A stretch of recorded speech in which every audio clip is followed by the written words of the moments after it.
Hello, Henry here. This is a portrait study I did of my wife Kelly, and this is on just regular sketch paper that's been gessoed out of a book of mine that I have of portraits. And you can see where I've started with the drawing, and the drawing was done on a separate sheet of paper and transferred over. Then I keep building up the form and do the grisaille. Now here's my collars. I've got them setting straight up, so they're kind of running down. But that's Naples yellow on the right. The blue is cobalt. The left is the red is cadmium red light, titanium white, and viridian and ultramarine. Now I make this mixture. It's mostly Naples, a touch of cobalt, a touch of cadmium red light, and I just work it until I get close to her skin tone. Most generally, flesh tones seem to be the primaries. Shortcuts include, browns or reds, pinks. But here I break it down with the titanium, and I'm just getting a loose mixture here and glazing over the tones that I've already established. Now on this side of the face it's cooler, so there's going to be gray on this side that I'm doing here, warmer.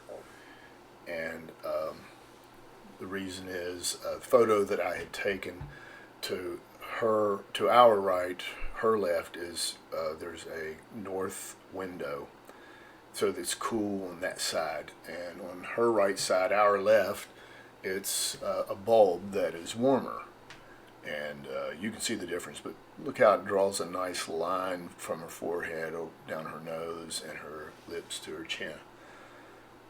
I forget what this lighting is called, but I was experimenting with it because I'm not that much of a photographer, so it was fun to do. This might be some alizarin in this mixture here. I believe it is. I use that basic flesh color, but I also add other colors as I need to shift it. And of course here you just see I'm just glazing the eyes, pupils.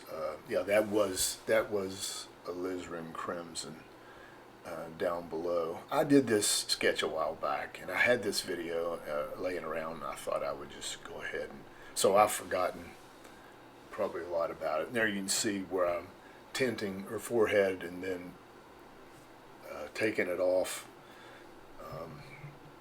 That is a nice effect sometimes when you're sneaking up on a collar, or even if a painting is going a little haywire. I've seen Richard Schmid just take a whole roll of paper towel and just roll it over the whole painting. I've seen him do that in a video. I've obviously not got to witness him paint live in the flesh. I wish. But I just keep working the tones. You just keep painting what you see as the best you can. Lightning forms here. This is, a bit of scumbling where the jawline is. Then putting some heat into the cheek, the chin. It's more titanium, or I'm sorry, more cad red light at the cheekbone. Now on this side, and notice how it's grayer. That yellow is grayer, a little cooler.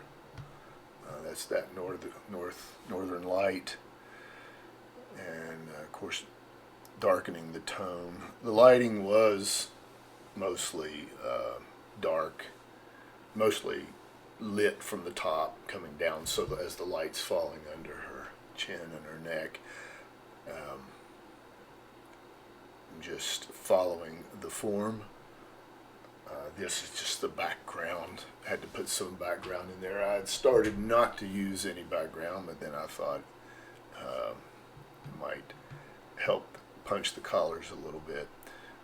The sometimes the blues can make the reds in the face start to pop. in the room she was in, it was kind of a light green, light blue, and so I went ahead and filled that in. Um, but as we go along here too, it's probably giving the stuff on the face a little bit of drying time, so I don't disturb the layers because I do paint in layers. It's not probably what you would call alla prima.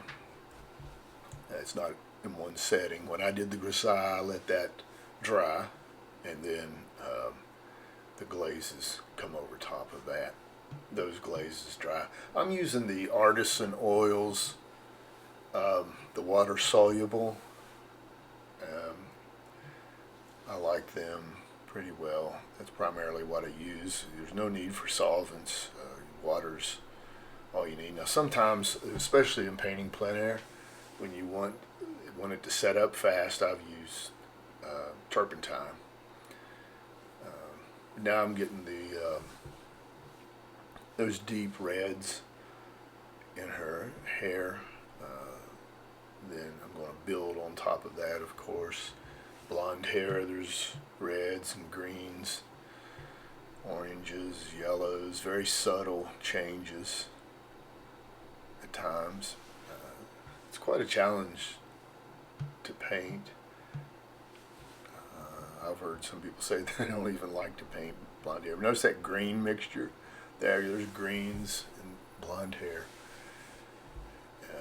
and in her skin tones too. But this was just a study, you could say, at the time, and I wanted to share it with you. I hope you got something out of it.